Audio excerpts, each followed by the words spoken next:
Ledakan. Yue Hua penuh dengan pisau, membuat pisau lebih sempurna, dan kedinginan Yue Hua juga membuat pisau lebih tajam. Berdengung.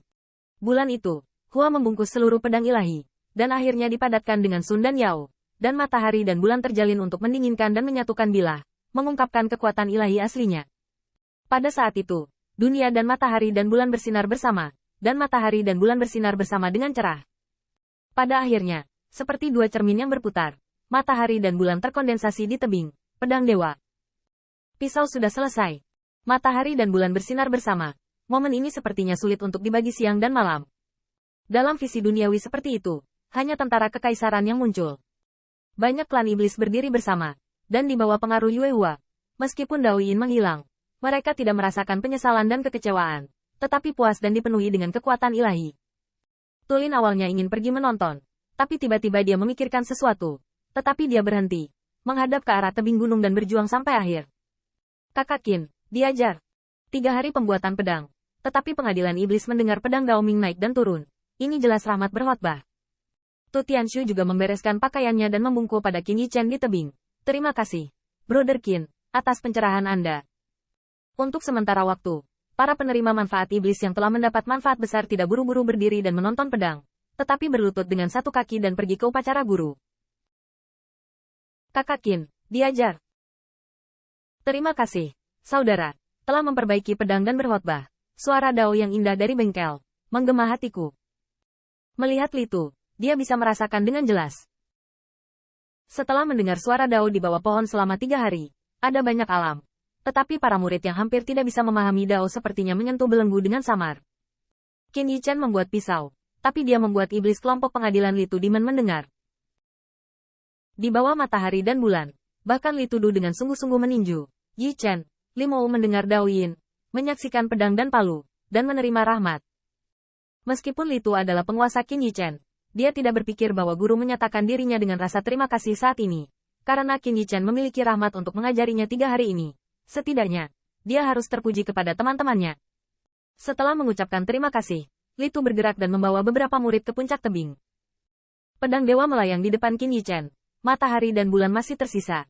Itu tampak indah, tetapi tampaknya mampu memotong matahari dan bulan. Ini benar-benar seorang prajurit.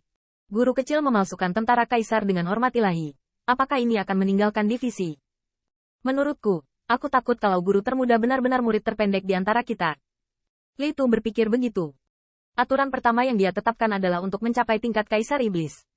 Dawei adalah satu hal, tetapi listrik juga merupakan biaya besar untuk berkeliling dunia.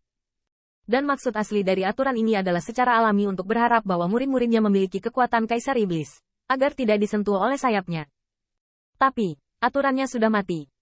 Pada saat ini, Litu hanya merasa bahwa pisau ini ada di tangannya, bahwa 10 muridnya mungkin tidak dapat memotong kaisar suci. Setidaknya dia juga bisa melawan kaisar suci. Dan Qin Yichen telah magang untuk guru sampai sekarang, tetapi itu baru lebih dari 3 tahun. Omong-omong, Qin Yichen mungkin murid yang terpendek dari guru kepada guru. Poin kuncinya adalah bahwa Litu sedikit malu. 10 murid telah magang di kursinya selama 3 tahun.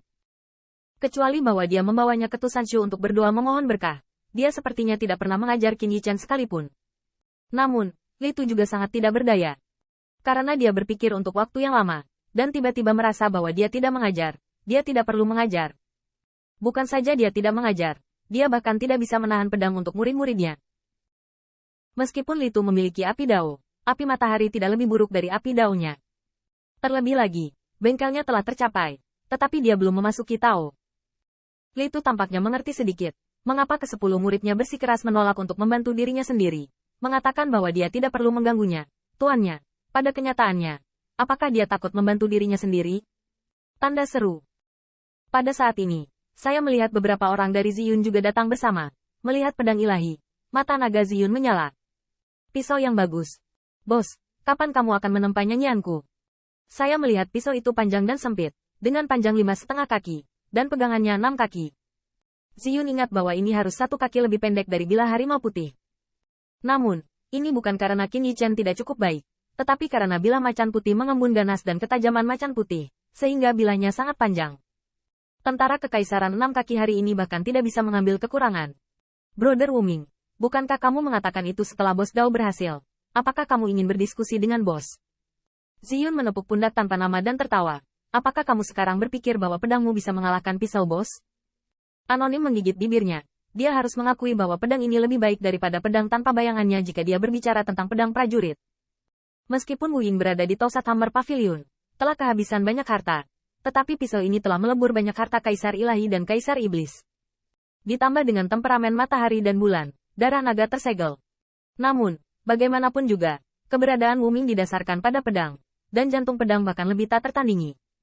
Bagaimana seseorang dapat menunjukkan rasa takut sebelum menarik pedang? Bahkan melihat pisau, Anonymous mengangkat semangat peperangan yang tinggi. Karena satu-satunya cara untuk mencapai yang terkuat adalah dengan bertarung dengan yang kuat. Yi Chen, mari kita bandingkan. Namun, Qin Yi Chen menggaruk kepalanya dan mengambil cairan dewa untuk memulihkan kekuatannya. Yah, jangan katakan.